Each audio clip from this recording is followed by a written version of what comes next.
अर्नब गोस्वामी को अरेस्ट करके महाराष्ट्र गवर्नमेंट और महाराष्ट्र पुलिस ने सारी बाउंड्रीज क्रॉस कर दी हैं। ये एक तरह से डिक्टेटरशिप है और इंडियन डेमोक्रेसी के लिए ये एक ब्लैक डे है। नमस्कार दोस्तों, जैसा कि हम जानते हैं कि अर्नब गोस्वामी को रिसेंटली अरेस्ट कर लिया गया था और कुछ दिनों पहले ही सुप्रीम कोर्ट ने उन्हें रिलीज किया है। अर्नब गोस्वामी ने महाराष्ट्र गवर्नमेंट और महाराष्ट्र पुलिस को सुशांत सिंह राजपूत मर्डर केस में क्वेश्चन किया था, इसीलिए उन्हें कई बार सेलेक्टिवली टारगेट किया गया। अर्नब गोस्वामी के अगेंस्ट फेक केसेस बिल्ड किए गए और एक तरह से ये डिक्टेटरशिप है।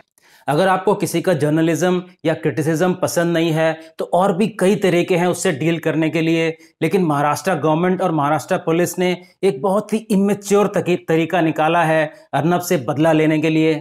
हमें ये समझना पड़ेगा कि पॉलिटिकल लाइफ में क्रिटिसिज्म एक बहुत ही कॉमन बात है और बहुत से ऐसे पॉलिटिशियंस हैं जिन्होंने इससे 10 गुना या इनफैक्ट 100 गुना ज़्यादा क्रिटिसिज्म फेस किया हो। अगर हम मिसाल के तौर पर देखें तो प्राइम मिनिस्टर मोदी ने कितना क्रिटिसिज्म फेस किया है, या फिर अपोजिशन लीडर राहुल गांधी ने कितना क्रिटिसिज्म फेस किया है, या फिर अपोजिशन लीडर सोनिया गांधी को ले लें या होम मिनिस्टर अमित शाह को ले लें, उनके अगेंस्ट भी बहुत कुछ कहा गया है। अगर हम यूपी के चीफ मिनिस्टर आदित्यनाथ को ले लें, उनके अगेंस्ट भी कई सालों तक बहुत सारे इल्जाम लगाए गए थे। अगर आप former prime minister Pandit Nehru को ले लें या फिर महात्मा गांधी को ले लें, उनके अगेंस्ट भी बहुत कुछ क्रिटिसाइज किया गया है। अगर हम इस क्रिटिसिज्म को महाराष्ट्र गवर्नमेंट के क्रिटिसिज्म से कंपेयर करें तो ये कुछ भी नहीं है। इसका मतलब ये तो नहीं हुआ कि जो भी हमें क्रिटिसाइज करे उसको हम अरेस्ट कर लें, इस तरह तो आधा कंट्री ही अरेस्ट हो जाएगा। ये महाराष्ट्र गवर्नमेंट और महाराष्ट्र पुलिस की तरफ से एक विच हंट है और फ्रीडम ऑफ स्पीच के ऊपर ये बहुत ही बड़ा आघात है। सुप्रीम कोर्ट ने अर्नब गोस्वामी को बेल ग्रांट करते वक्त महाराष्ट्र गवर्नमेंट और पुलिस को बुरी तरह फटकारा और ये कहा कि आप इस तरह किसी को भी अरेस्ट तो नहीं कर सकते हैं और ये एक तरह से जस्टिस का मजाक है। सुप्रीम कोर्ट ने ये भी कहा कि बॉम्बे हाई कोर्ट ने बहुत बड़ी गलती की है अर्नब गोस्वामी को बेल नहीं देकर। सुप्रीम कोर्ट ने ये कंसर्न रेज किया कि एक स्टेट गवर्नमेंट एक इंडिविजुअल को सिर्फ आइडियोलॉजी और डिफरेंस ऑफ ओपिनियन के बेस पर अरेस्ट तो नहीं कर सकती है। जस्टिस चंद्रचूड़ ने स्पेसिफिकली मेंशन किया कि भले ही आपको किसी की आइडियोलॉजी पसंद हो या ना हो, या आपको किसी का जर्नलिज्म पसंद हो या ना हो, लेकिन आप उसको अरेस्ट तो नहीं कर सकते हो। इस तरह की आइडियोलॉजी हमें डिस्ट्रक्शन के पाथ पर लेके जा रहा है। अर्नब गोस्वामी को रिलीज करते वक्त सुप्रीम कोर्ट ने मुंबई पुलिस कमिश्नर को यह डायरेक्ट किया कि कोर्ट के ऑर्डर्स का इमीडिएटली कंप्लाई किया जाए। इसके पहले टीआरपी स्कैम में महाराष्ट्र पुलिस और महाराष्ट्र गवर्नमेंट ने अर्नब गोस्वामी और रिपब्लिक टीवी पर कई चार्जेस लगाए, लेकिन अभी तक कुछ भी प्रूव नहीं हुआ। क्योंकि महाराष्ट्र गवर्नमेंट और पुलिस को टीआरपी स्कैम में रिपब्लिक टीवी और अर्नब गोस्वामी के अगेंस्ट कुछ नहीं मिला, तो उन्होंने 2018 का एक बहुत ही पुराना केस रीओपन करवाया है।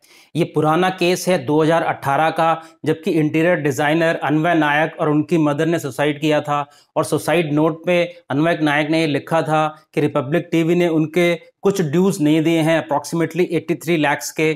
ये भी अभी तक प्रूव नहीं हुआ है और रिपब्लिक टीवी ने इसको सरेआम रिबट किया है और उन्होंने कहा है कि हमने जितना भी काम हुआ है उसका ड्यूज़ हमने ऑलरेडी पे कर दिया है।